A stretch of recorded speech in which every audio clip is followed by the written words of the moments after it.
esse assunto com o nosso analista de internacional, Américo Martins. Destaque aqui no Brasil, em todas as agências internacionais, essa reação da China que veio, Américo Martins. Antes de mais nada, bom dia para você, tudo bem? Olá, Carol, muito bom dia para você, para todo mundo que nos acompanha nesta terça-feira.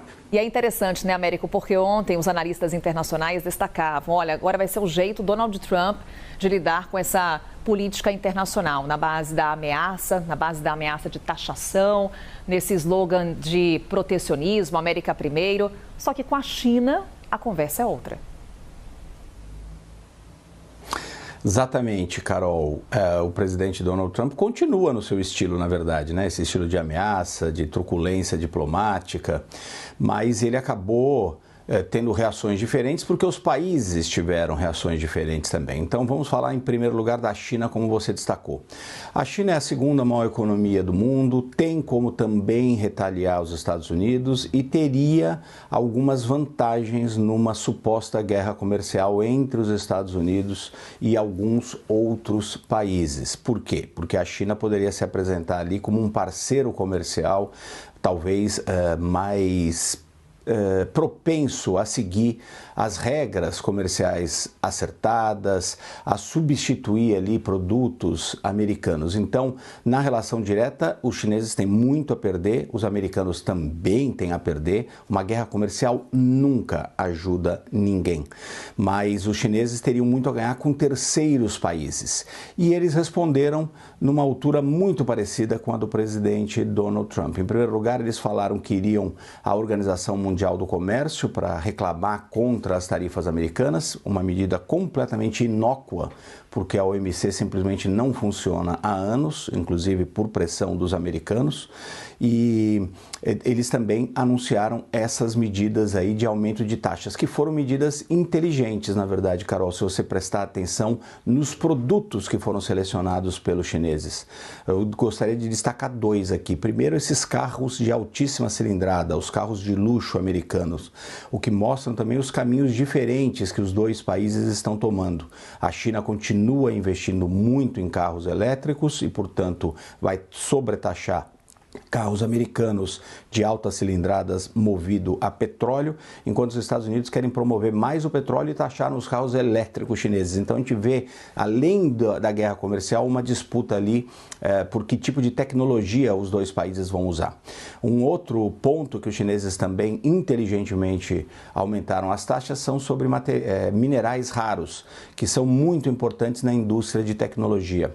A China nem tem tanto mineral raro assim para exportar para os Estados Unidos, mas uma lembrança para os americanos de que eles podem sim atingir determinadas áreas onde os americanos têm muito interesse.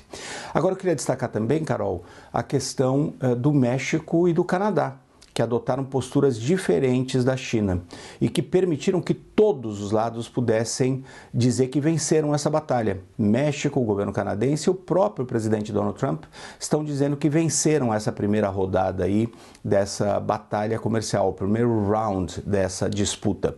O presidente Donald Trump diz que pode pedir os créditos aí por uma suposta vitória, porque foi ele que iniciou essa batalha e teria forçado tanto o México como o Canadá a reforçarem as suas fronteiras.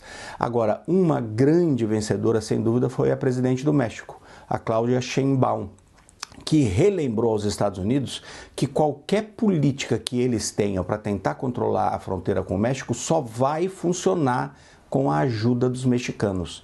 Ao lembrar o Donald Trump disso e ao se comprometer a mandar mais soldados nessa ajuda, ela conseguiu conter, pelo menos temporariamente, essa sanha aí do presidente Donald Trump de tentar taxar os produtos mexicanos. Ela conseguiu muito o que ela quis e também permitiu que o presidente Donald Trump cantasse vitória. Na verdade, ela teve uma grande vitória porque conseguiu evitar, pelo menos temporariamente, essas tarifas que seriam devastadoras para a economia mexicana. E por fim, o governo do Canadá, esse sim, teve que recuar, chegou a prometer tarifas ontem de manhã, ia aplicar tarifas contra os americanos, mas depois de ver que o México tinha conseguido um acordo com os Estados Unidos e que eles ficariam isolados na América do Norte, a gente precisa lembrar que existe um acordo comercial muito importante entre os 3 países, aí sim o primeiro-ministro Justin Trudeau acabou recuando e acabou aceitando mandar mais reforços também para a fronteira, num gesto ali que permitiu, neste caso, completamente a vitória do presidente Donald Trump. Então, são reações diferentes, de países diferentes, alguns com mais armas, alguns com áreas estratégicas para os americanos, mas que reagiram de formas diferentes nesse primeiro round, vamos dizer assim, dessa guerra comercial.